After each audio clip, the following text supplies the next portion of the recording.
Speaker Ryan, I know you support most of the president's policies, but the way you like to talk about policy is very different than the way the president likes to talk about policy. Yeah, that's right. Do you worry that the way this president has talked about immigration, for example, or African nations or women has muddied the way people view conservative policy?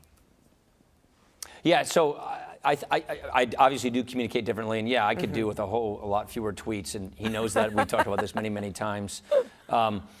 My philosophy in this SE is let's just go get the results, improve our concept of the results. The African-American unemployment rate is the lowest it's ever been right now. The Hispanic unemployment rate is the lowest it's ever been right now. And that is really in large part, in my opinion, because of our policies, our regulatory relief, our tax reform, the stuff that we have done to unleash capital to create jobs and confidence in America.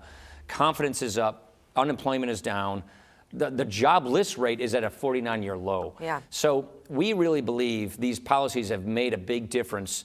And so to me, the proof is in the pudding and in the results. And at the end of the day, that's what speaks louder than any sentence or tweet that you can come up with.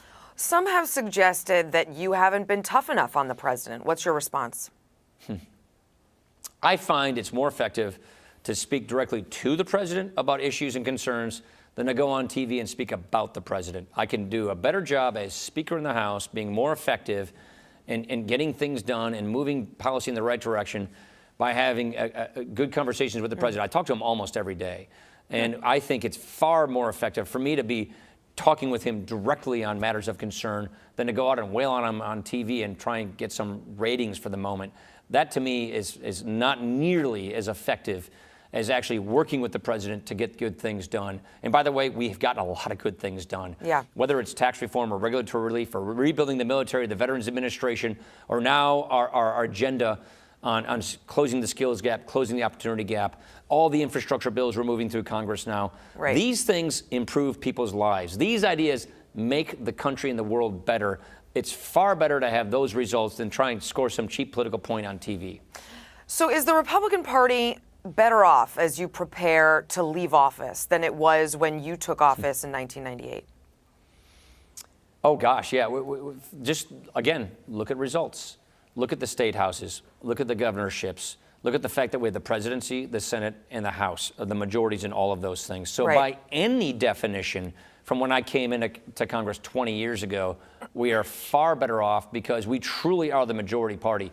Many different kinds of Republicans, many different challenges that are out there, no two ways about it. And we live in this 21st century digital environment, which frankly, I think accelerates polarization in this country. That's something I think we all have more to do to improve upon. Well, I ask you this question about the party because the year you came to office, 1998, was the year I became a Republican. No relation, respectfully, no connection. But what were you, like 10 years old or something like that? No, not quite.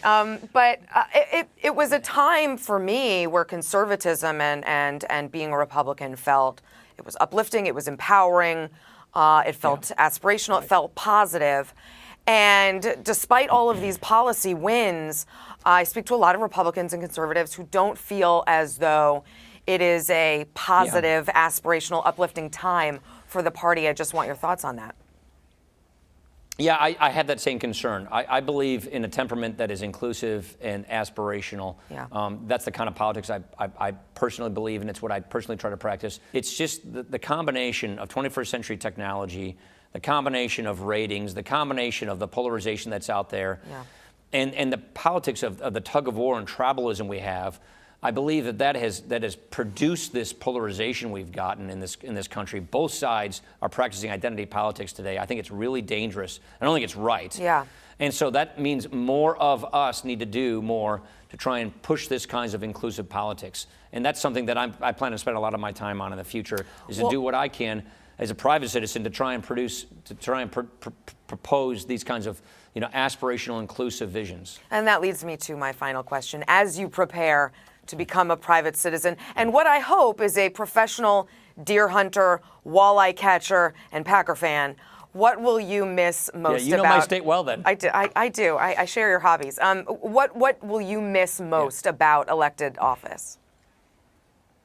What I'll miss the least is all the time I spend away from my family. What I'll miss the most is public service is a beautiful vocation.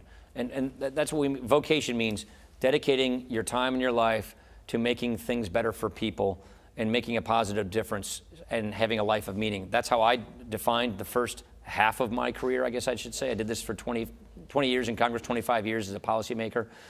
So what I will miss most is taking an idea, putting it on paper, advocating for it, making a law, and seeing it improve people's lives. So that's why I'm so eager to see the outcome of opportunity zones that we put into law. That's why I'm eager to see the outcome of tax reform. That's why I'm eager to see the outcome of all these reforms we put into law. That's extremely gratifying. Sure. Knowing that you're pushing a cause you believe in, which is going to make a difference in people's lives and improve the world around you, that to me is what I'm going to miss the most.